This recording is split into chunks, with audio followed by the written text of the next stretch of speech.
Never judge a book by its cover.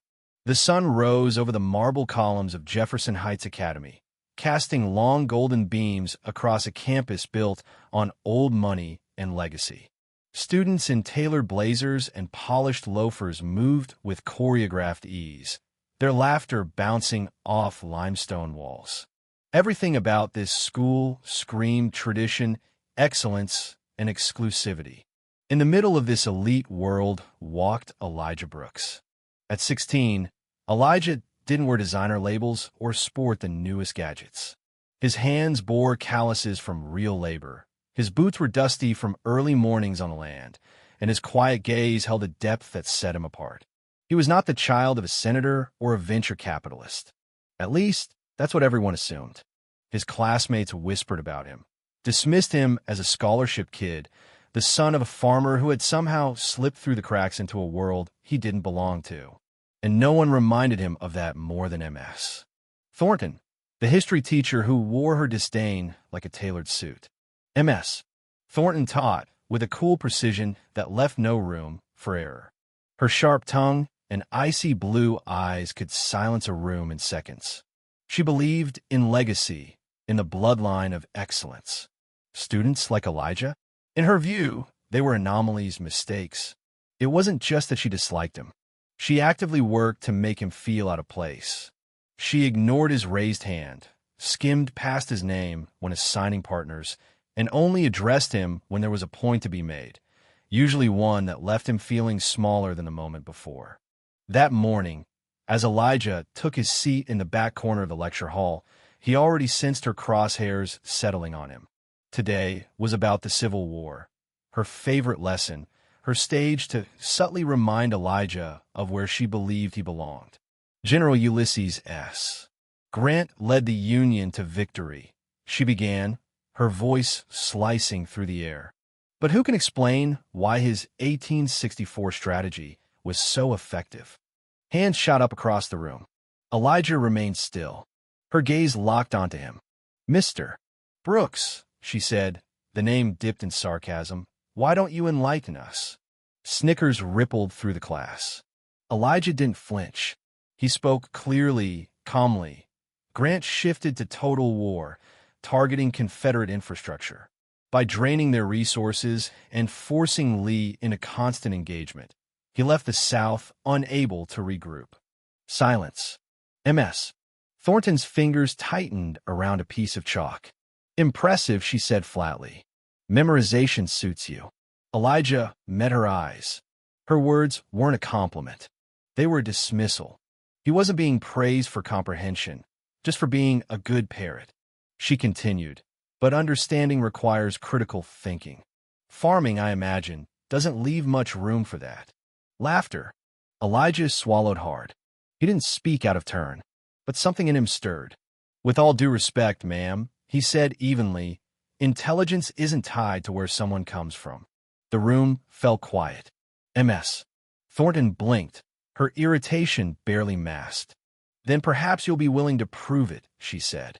"You will submit a paper, double length, cited, and with a presentation. Consider it an opportunity to show us all the power of grit." It wasn't a challenge. It was a punishment. Elijah nodded. "Yes, ma'am." Later, by his locker, his friend Connor, one of the few who treated him as an equal, approached, shaking his head. "That was Cole, man. She made it double the work." Elijah sighed. "Yeah, I noticed. Why don't you push back? File a complaint." "Because that won't change her," Elijah said. "But maybe the work will." But Ms. Thornton wasn't finished. She called the school board, hinted that Elijah's background didn't suit the school's environment. Then she reached out to his guidance counselor, suggesting vocational routes. And finally, she made the mistake of contacting his father. It was late afternoon when Charles Brooks received the call. He sat behind the massive desk of his glass-walled office, his view overlooking fields that stretched to the horizon, fields that powered one of the largest privately owned agricultural conglomerates in the country. Brooks Organic was a multi-billion-dollar operation, the first black-owned agribusiness to break Fortune 500. Charles listened as Ms. Thornton spoke. "Your son, while hardworking, may not be best suited for Jefferson Heights. I worry he's struggling. Given his background, Charles smiled, cold and deliberate. I appreciate your concern, he said, voice like steel. I'll take care of it. And he did. The next morning, Jefferson Heights paused. A deep hum vibrated through the air. Then the thudding grew louder. Students and staff looked skyward.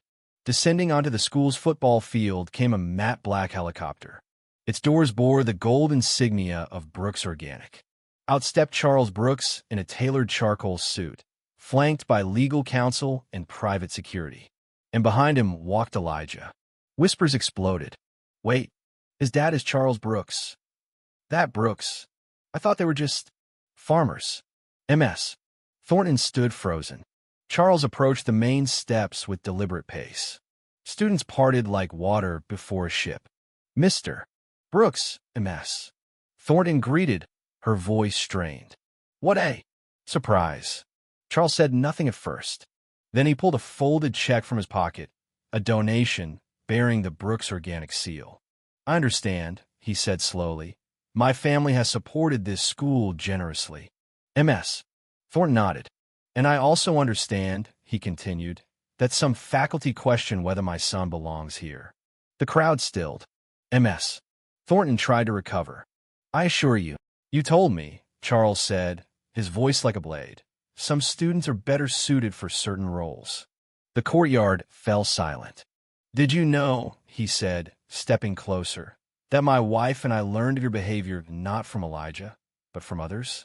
Because he never complained, never once asked for sympathy. He stood his ground. He turned to Elijah. And that, he said, is what scares people like you. Gasps. Elijah stepped forward. I never wanted special treatment, he said to MS. Thornton, just the same respect you give the others.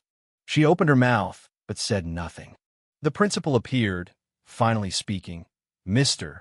Brooks, we will be conducting an immediate review. This does not reflect our values. Charles nodded. Good, because if not, your next funding cycle will look very different. MS. Thornton stood paralyzed. Elijah looked her in the eye. I don't need your apology. It wouldn't mean anything. His words landed like stones. Then a clap. Connor. Then another. And another. Soon the entire student body erupted in applause. Elijah didn't smile. He didn't gloat. He simply turned and walked with his father toward the helicopter. As the rotors roared back to life and the wind scattered papers and pride alike, one thing became clear. Respect isn't given. It's earned. And Elijah Brooks had earned every ounce. Join us to share more stories that matter. Hit like, subscribe, and turn on the notification bell to hear more narratives that challenge perceptions and champion dignity.